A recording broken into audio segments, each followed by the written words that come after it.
Am I the a-hole for naming my adoptive parents as my parents instead of my bio parents in an article about me? This is kind of emotional for me, so please be nice even if I suck here. I'm 26 female, I'm all set to finish my PhD this year. Some of my published work has recently gotten press coverage in certain circles, and an article was even written about it in my hometown newspaper. In an interview, I was asked about my family, and I provided a picture of me with the people I consider my real parents, even though they've never legally been my parents. That's what prompted a controversy. My bio family is extremely religious, and they kicked me out because they thought I was gay. Not true, just a late bloomer. And an apostate. True, when I was 17. My grandparents let me stay for long enough to finish school, but it was rough. I was able to scrape by and cobble together enough scholarships for college out of state, but I had a breakdown early in my freshman year because I was so stressed out. In a big city for the first time, and I had literally nobody. There was a tiny restaurant off campus that was cheap and quiet, and I used to go there sometimes just to get away, and because the immigrant couple who ran it were always nice to me. After the lady asked if I was okay one day, I broke in tears, and they kind of just adopted me. They talked me through my breakdown and had me over for dinner and on holidays, and treated me just like one of their kids. I helped them with some things around a restaurant while I was in school. Their daughters are older than me but were friends, and I'm an auntie to their kids now. These people had no reason to take me in. We're not even the same race. But they did, and I introduced them as my parents now, and they call me their daughter. Once I'm established in my career, I plan to chip in to help them retire. I've kept some contact with my bio family, and the relationship has improved with time as my parents have mellowed out, and several of my younger siblings and other family have left their religion or become much less involved. But I can't forget being abandoned. They've been wanting me to come visit for a while, but I haven't. And when they saw the picture of me with my adoptive parents in an article, they freaked out. Their argument is that they raised me and they already apologized for kicking me out. So this is very hurtful. I think I wouldn't be doing my work without my adoptive parents' intervention, but they aren't my legal parents either. A lot of my bio family and friends are split on the issue. Some say I should have thrown my bio parents a bone since reconciliation is happening slowly. Now for the top comments. Not stay home. Blood is not thicker than water. Opie should tell them that she was born again, since she would have died without these people. Okay, make it a career, /spiritual/emotional death without them. So they are your career /spiritual/emotional parents. I mean, if your parents are reconciling slowly and you want that, then fine. Just tell them you wouldn't be here today without the adoptive family. And since the article was about your work, that your support family was the family that enabled you to do that work. I sometimes find that calmly and emotionally repeating a phrase wins an argument. I wouldn't be here today without them. They're my parents in that respect. And just repeat that line if your bio parents argue. Also tell them, I heard your apology, but I've not received support of any kind. Emotional, financial, or life advice from you. Until that break is healed, I was simply the abandoned kid that found a new family. Not stay home. Forget bio for a second. Couple A kicked you out at a vulnerable age for no reason. Couple B scooped you up and showed you unconditional love. You were not wrong either way, but it's clear why you chose the way you did. Congratulations on your hard-earned education. Congrats on finding a true family. I think it's really sad that parents so easily discount serious emotional pain. They don't realize that the damage done may never be healed. They need to accept what they did and live with the consequences. Not stay home. I don't think it is irrational they got hurt, but they are in no position to demand any recognition. You survived and thrived despite they were your parents, not because of it. You could have been mistreated, dead, or in an institute. Check your language. They mellow down. Really? Don't you ever think that by wanting to reconcile or making a step towards it, you owe them anything. And now they're trying to guilt you. They should be begging you to acknowledge their mere existence.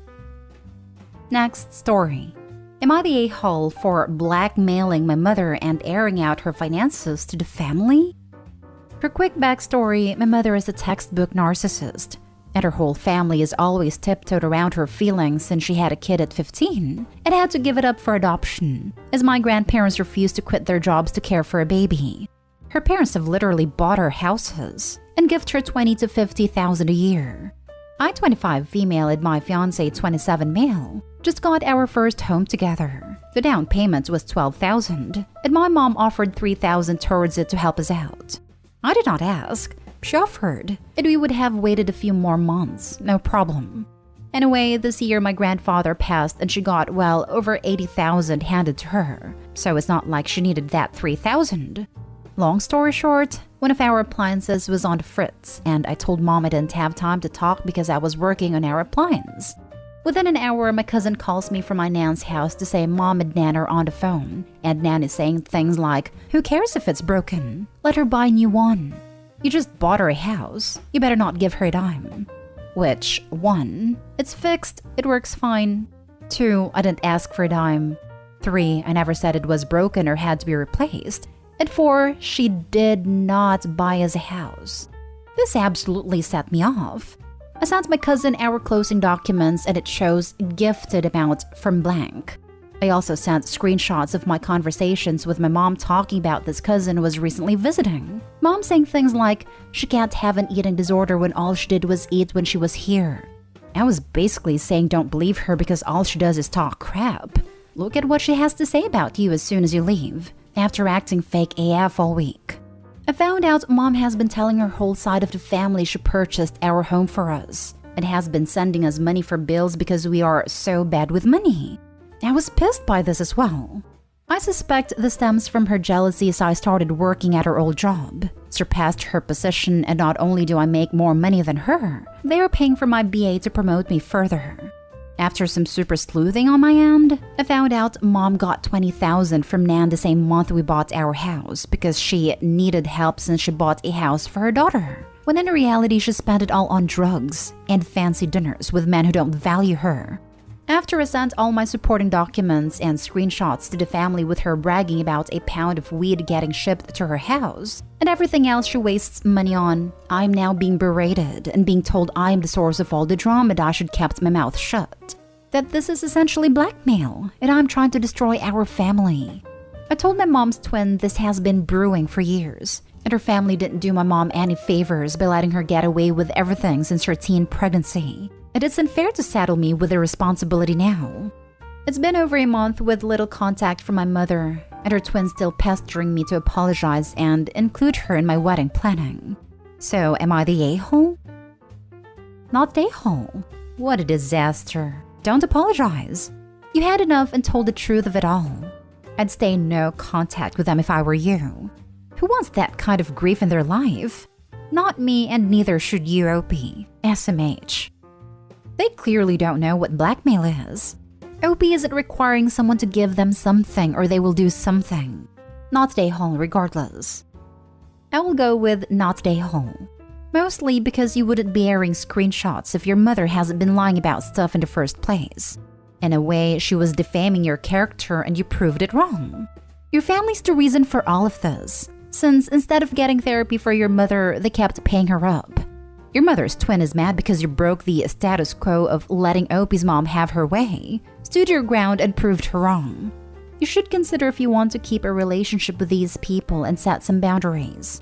I would also give back the 3,000 to your mom and send a transaction copy to everyone before she can lie about that too. It's easy to call it just drama when we aren't in the receiving end of countless abuse and broken boundaries. Not the a-hole, as I'm guessing you have had years of her gaslighting your family and knew you needed to back up your story with evidence. You're the family scapegoat. The twin is nuts too. She just doesn't want to have to deal with your mom anymore and is looking to dump her on you. She sounds like she hasn't emotionally matured past 15, as no one has allowed her. It is too late now. Free advice, just sit back and feel how much less stress you are under now that she is gone. Next story is titled, Am I the a-hole for giving my sister brutal honesty? My sister is morbidly obese, technically speaking. She's 100 pounds overweight. For a while, my folks have been concerned. When they've brought up concerns to me, I've shared my concerns as her doctor. I think out of fear of potentially losing her / her cutting off communication with them, my parents have said nothing to her. For the longest time, I said nothing. I figured it was a no-win situation for me, and just that my siblings' weight didn't seem to be something I needed to throw my hat in the ring on.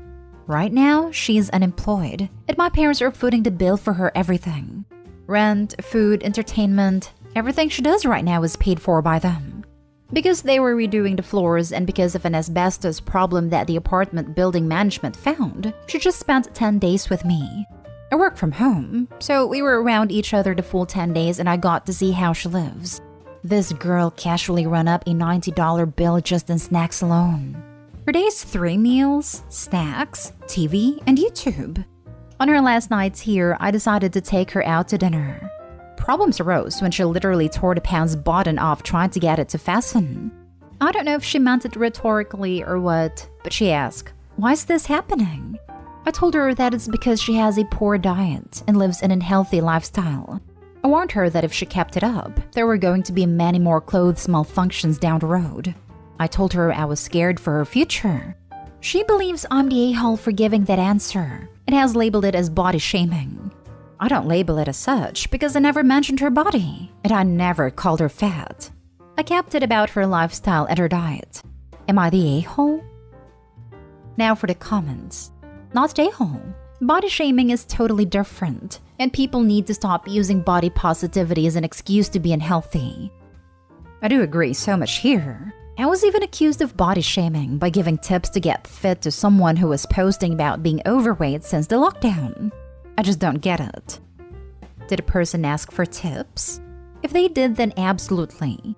If the person was just complaining and you offered and asked for advice, then yeah, that's an a-hole move. Sometimes people just want to shout into the void about something and be heard. It may or may not be part of their process of coming to terms with the situation. But they weren't asking for help. They're just processing their emotions out loud, so to speak. If they keep complaining and don't ever take action, well, sucks for them. They lose the right to complain. If they complain for a bit and then eventually take steps to fix the issue, then it's just their process of figuring things out. Not stay home. We have a major problem right now in figuring out the line between body shaming and your lifestyle is killing you. Maybe you could ask her if there is anything you can do to help her change her lifestyle. That's a line that I guess I didn't toe very well. I ditto the suggestion of asking her if there are things you can do to help. I've been unhappy with my weight for a while, but only recently did I really get myself off my butt to do something about it. And it would be a lot easier with a buddy. Cooking healthy meals for one/by myself is boring. Same with going to the gym. If your sister is interested in changing something, whether it's food or exercise, offer to be on board with her. And I'm not suggesting a diet. I'm suggesting more a focus on healthier eating in general. Not stay home. Pants rip because they don't fit anymore. Only someone in denial will ask, why is this happening in this situation? She asked, you answered. I thought you answered quite kindly and in a manner that spoke of concern, not fat shaming. Hopefully she thinks about it. Exactly. The cold answer would have been, you got too big for those pants. Now for the last story. Am I the a-hole for leaving my husband passed out on our lawn? My female 30 and my husband male 32 have a toddler together. Our property has no fence. I was inside. My husband was sitting on the porch watching our son, and our son was playing on the lawn. All of a sudden, I heard my kid wailing and rushed outside. He had fallen and scraped his knee. I saw my husband head over before me, which makes sense because he was closer than I was. But when he squatted down to help, he fainted.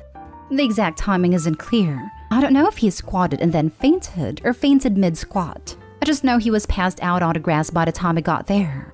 My husband is squeamish. He doesn't like gore and blood makes him uncomfortable. I knew this when we dated, and I knew it when we married. He's fainted before. We dated in college and he faints at vomit as well. It usually comes through shortly after. We've been together 10 years, and I've seen him faint maybe 3 times, including this instance. Anyway, he passed out on the grass and my son was still screaming, so I picked him up and carried him inside. When I was dressing his wound, my husband came in a couple minutes later angry that I left him unconscious and unattended in our lawn. We don't live in a dangerous neighborhood. We're friends with our neighbors. He was dressed for the weather because he was sitting on the porch outside anyway. And we live in an area where the climate doesn't fluctuate too much. So I didn't feel there was a risk of hypothermia/heat stroke. It was maybe 70 degrees and clear, which is why we let our son play outside. It only takes a couple minutes to dress my son's wound and kiss it better, so I would have checked on my husband shortly after. But my husband says I should never leave someone unconscious and unattended. I agree with this point generally, but if there is only 2 of us present and our son is hurt, I don't see what the big deal is. He thinks I should have left our son with him while I go inside to get the bandages and dress his wound on the lawn. Or take my son inside, get the bandages, and bring him back out to dress his wound on the lawn. I guess the last idea makes sense, but as a mom with a crying child, I didn't think about it that deeply. Am I the a-hole?